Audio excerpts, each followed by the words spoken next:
Salut à tous, c'est Revan et aujourd'hui on se retrouve pour une nouvelle vidéo et on va se retrouver pour le débrief, pour le bilan de ce Tour de France 2020. Un Tour de France dans des conditions vraiment très particulières qu'on n'avait jamais vues et qu'on ne reverra sans doute, on l'espère, jamais. Mais voilà, aujourd'hui on va se retrouver pour faire un bilan de ces 3 semaines de course. Alors on va revenir d'abord sur les déceptions de ce Tour de France 2020.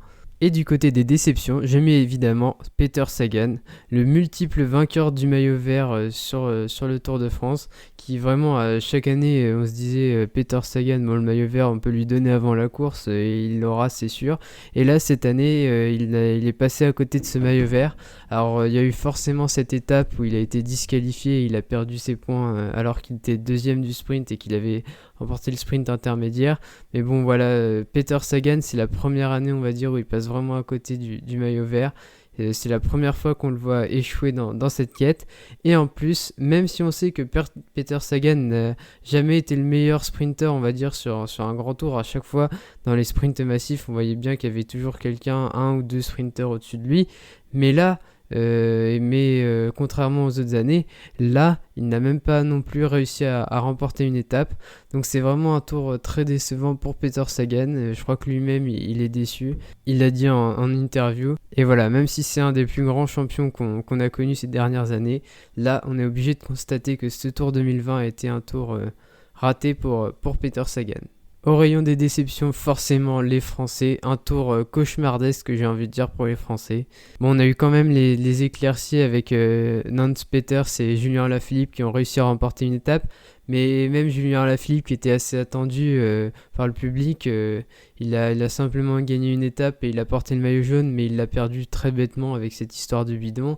Donc on va dire que vraiment Julien Alaphilippe a fait le minimum, mais en même temps on peut pas trop lui en vouloir, c'est surtout le public qui attendait. Lui, Julien Alaphilippe, on sait très bien que ses objectifs c'est dans les semaines qui viennent, mais bon, Alaphilippe, par rapport à ce qui s'était passé l'an dernier, peut-être que les gens en attendaient un petit peu plus aussi. Nance Peters, ça a été la seule satisfaction. Mais derrière, c'est la catastrophe. On a eu d'abord l'énorme déception de Thibaut Pinot qui était un des grands favoris pour gagner le Tour et qui, après sa chute sur la première étape, a complètement dit adieu à ses chances de victoire sur les premières étapes de montagne où on sentait bien que à cause de sa blessure au dos, il pouvait plus suivre tout simplement. Donc là, ça a été un énorme coup de massue pour tous les supporters du cyclisme français. Quelques jours plus tard, on avait Guillaume Martin et Romain Bardet qui étaient classés 3e et 4e et qui ont complètement craqué eux aussi. Romain Bardet, c'est à cause d'une chute également, c'est terrible pour lui, c'est dommage parce que son aventure avec AG2R La Mondiale, elle va se terminer là-dessus. Mais bon, je pense que c'est quand même une bonne chose qu'il soit parti de cette équipe parce que ça va vraiment lui permettre de repartir, de tourner la page et de progresser, je pense. Je pense qu'on verra pas du tout le même Romain Bardet sur ces prochaines années que quand on le voyait depuis 2018 avec AG2R La Mondiale sur le Tour de France où on sentait vraiment qu'il stagnait tout simplement. Donc voilà, c'est une page qui se tourne, mais bon, ça s'est malheureusement pas passé aussi bien qu'on aurait pu l'espérer pour cette fin d'aventure avec AG2R La Mondiale. Sinon, on a eu également Guillaume Martin qui avait fait un super Dauphiné. Beaucoup de gens avaient beaucoup d'espoir placé en Guillaume Martin. Moi, personnellement, je savais très bien que ce coureur, il avait quand même un plafond de verre assez évident. Et pour moi, il pouvait pas viser plus haut qu'un top 5, clairement. Et c'est ce qu'on a vu sur ce tour. Alors certes, il a eu des problèmes mécaniques, tout ça, mais on sentait bien qu'il pouvait pas aller au-dessus. Donc Guillaume Martin, seulement le premier français à la 11e place. C'est très décevant. Et même au niveau des victoires d'étape, à part l'éclaircie Nance Peters et Julien Alaphilippe qui a fait le travail, on n'a rien eu d'autre. Donc c'est vraiment un tour à oublier pour les Français. Mais bon, on peut se dire que ça sera forcément mieux l'année prochaine puisque Thibaut Pinot va revenir. Et même si dans la vidéo j'ai été assez critique avec lui, au moins je trouve que après sa chute, il a eu une attitude quand même assez bonne et positive pour la suite, je pense, puisqu'il a décidé de ne pas abandonner le tour, d'aller jusqu'au bout. Et il a direct dit qu'il reviendrait l'année prochaine et qu'il allait retenter. Donc ça montre qu'il a de l'ambition, qu'il n'a pas abandonné, et ça c'est de bonne augure pour la suite. Romain Bardet, comme je l'ai dit, dans sa nouvelle équipe, je pense qu'il sera un bien meilleur coureur, puisqu'on sentait vraiment qu'il progressait plus avec AG2R La Mondiale. Là, il aura une meilleure équipe avec lui, avec la Sunweb. Donc ça va être mieux, et j'ai très hâte de voir ce que Romain Bardet fera l'année prochaine. Et selon le tracé aussi, et les ambitions, pourquoi pas Julien Lafilippe, il tente de jouer une générale, on sait jamais, peut-être qu'en 2019 il s'était dit qu'il n'était pas si loin et qu'il allait tenter un jour dans sa carrière, on sait pas. Voilà, pourquoi pas avoir aussi un Arnaud Démare qui est un des meilleurs sprinters dans le monde en ce moment, donc je pense qu'en 2020, en 2021, pardon, on aura un bien meilleur tour pour les Français. L'autre déception évidemment c'est ce spectacle dans le Tour de France, je trouve qu'il s'est pas passé grand chose, on s'est quand même assez ennuyé. Les étapes, malgré qu'il y ait beaucoup d'étapes on va dire pour Puncher, on n'a pas eu de grandes batailles, que ce soit entre les favoris ou dans les groupes d'échappés pour les victoires d'étapes. Donc voilà, c'était assez décevant le spectacle cette année. Et forcément, quand on parle de spectacle, forcément, on est obligé de parler de la Jumbo-Visma qui a vraiment complètement cadenassé la course. Et donc, ça a été... il y a eu beaucoup de passivité du côté des favoris et ça a vraiment été décevant pour le spectacle tout simplement. Et on va forcément enchaîner avec la dernière déception et la plus grosse, c'est évidemment la Jumbo-Visma et Primož Roglic qui passe à côté de ce maillot jaune, qui passe à côté de cette première victoire dans le Tour de France pour le Slovène. Et forcément c'est un échec cuisant pour la Jumbo-Visma. Alors j'irai pas aussi loin qu'Eddy Merckx dans son interview à l'équipe, mais on est obligé de constater que c'est un échec ce tour pour la Jumbo-Visma. Ils avaient tout mis en œuvre pour le gagner, ils avaient la meilleure équipe, vraiment. Quand tu vois qu'ils ont George Bennett, Sepkus, Dumoulin qui est en coéquipier de Roglic, Van Aert qui fait un tour, il fait les sprints, il fait les cols monstrueux. Il y avait clairement la meilleure équipe, ils avaient 50 secondes avant le contre-la-montre. Normalement c'était un boulevard pour la Jumbo-Visma et Primož Roglic, mais là où ils ont fait l'erreur on va dire, c'est déjà pour Primož Roglic de ne pas avoir complètement terminé le travail de ses coéquipiers en attaquant et en vraiment mettant en difficulté ses adversaires sur certaines étapes de montagne où on sentait qu'il était vraiment plus fort. Et évidemment forcément le jour où ils ont laissé partir Tadej Pogačar à Loudanviel, ce qui a permis de combler ces 1 minute 30 de perdu sur les bordures la veille. Donc forcément de ce point de vue là c'est vraiment un tour raté pour la Jumbo-Visma. Ils avaient toutes les cartes en main pour le gagner et là, un jour de la fin, ils ont complètement craqué et ça a ruiné vraiment les 3 semaines d'efforts faites jusqu'à ce contre-la-montre sur la planche des belles filles. On va maintenant passer aux points positifs et forcément, quand je parle de points positifs, évidemment Sam Bennett, le maillot vert, qui nous a vraiment livré une super bataille avec Peter Sagan pour ce maillot. Ça fait plaisir de voir un peu de changement dans ce maillot vert et comme le disait sur France 2 Thomas Voeckler, les jours où on s'ennuyait avec les favoris, et ben on avait cette lutte pour le maillot vert qui nous tenait en haleine et c'était vraiment cool à regarder.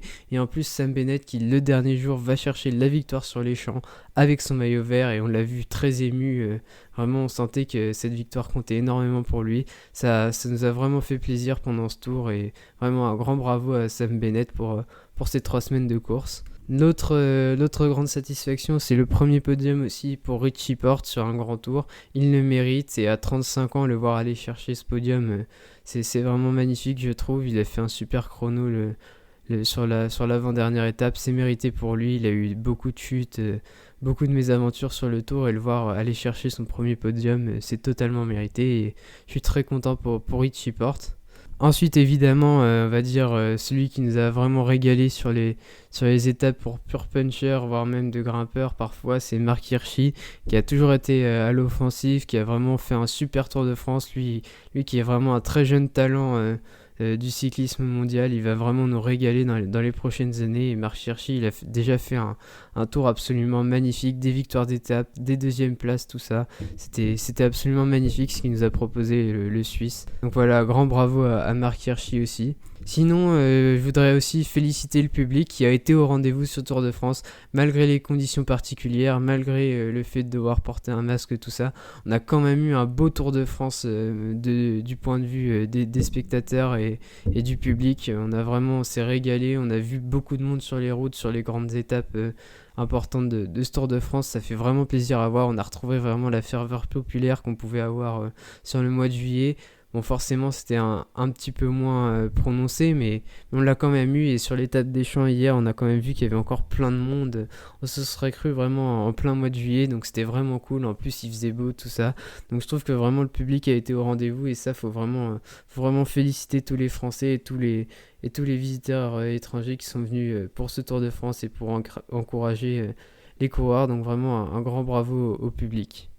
Et sinon, pour finir cette vidéo, comment ne pas parler de Tadej Pogačar qui remporte son premier tour, le coureur le plus jeune tout simplement à remporter un grand tour. Il vient d'avoir 22 ans aujourd'hui, le lendemain de sa victoire sur le Tour de France. C'est absolument magnifique et sensationnel ce qu'il nous a proposé pendant 3 semaines. Il a toujours été à l'offensive, il ne s'est pas laissé déstabiliser après avoir perdu ses 1 minute 30 dans les bordures, il a toujours attaqué et vraiment il nous a livré un chrono absolument monstrueux et il a complètement renversé ce Tour de France qui semblait promis à Primož Roglič. Donc voilà, Tadej Pogačar, ça a vraiment été l'énorme surprise de ce Tour de France et vraiment un gros bravo à lui. Et pour finir, je voudrais quand même dire un petit mot sur les soupçons de dopage et tout ça. Alors on sait très bien que le cyclisme est le sport qui fait le plus parler, on va dire, sur ces questions. Évidemment, vu le passé qu'ont eu certains coureurs et toutes les affaires de dopage qu'il y a eu dans le cyclisme sur les dernières décennies. Alors ok, certains vont peut-être trouver que la performance par exemple de Tadej Pogačar sur le chrono est limite hors du commun et limite tellement incroyable qu'il ne faudrait pas justement y croire et penser qu'il a forcément dû avoir des aides, on va dire, de dopage chimique ou mécanique pour réaliser une telle performance. Alors certes, moi je dis que certaines personnes dans son équipe sont très douteuses, et, ils ont déjà été impliqués dans des affaires de dopage, tout ça, donc il faut vraiment faire attention à ça. Pour l'instant, je fais comme s'il s'était rien passé. De toute façon, on ne sait pas encore s'il a été dopé ou pas. Tout ce qu'on peut dire, c'est qu'il y a des personnes qui sont louches dans son équipe, qui ont déjà eu des histoires. Mais pour l'instant, tant qu'il n'y a pas eu de preuves qu'il se soit dopé ou qu'il ait triché, tout simplement, je vais faire comme s'il s'était rien passé. Et par contre, forcément, s'il y a des preuves et qu'il y a un dopage avéré de l'équipe Team UAE Emirates et que Tadej Pogačar ait gagné ce tour en ayant triché, forcément je serai le premier à leur tomber dessus et ce sera tout à fait normal et j'espère que tout le monde fera comme moi. Mais bon, pour l'instant, comme je dis, tant qu'on n'a pas de preuves, on peut que féliciter Tadej Pogačar pour sa victoire sensationnelle et vraiment le remercier pour le spectacle qu'il nous a livré sur ce tour qui paraissait joué d'avance avec le Jumbo-Visma, mais quasi sans coéquipier. Tadej Pogačar est allé le chercher avec un panache absolument monstrueux. Donc voilà, un grand bravo à lui, c'est un talent absolument incroyable et j'espère qu'avec lui et d'autres, on aura toujours ce style de course et de coureur sur le Tour de France parce que c'est tout simplement magnifique à regarder. Voilà, j'en ai fini pour ce bilan du Tour de France 2020. J'espère que cette vidéo vous aura plu. N'hésitez pas à liker, vous abonner comme d'habitude. On se retrouvera pour les débriefs sur le Giro et la Vuelta dans les prochaines semaines. Je vous souhaite à tous une très bonne journée. C'était Revan. Salut!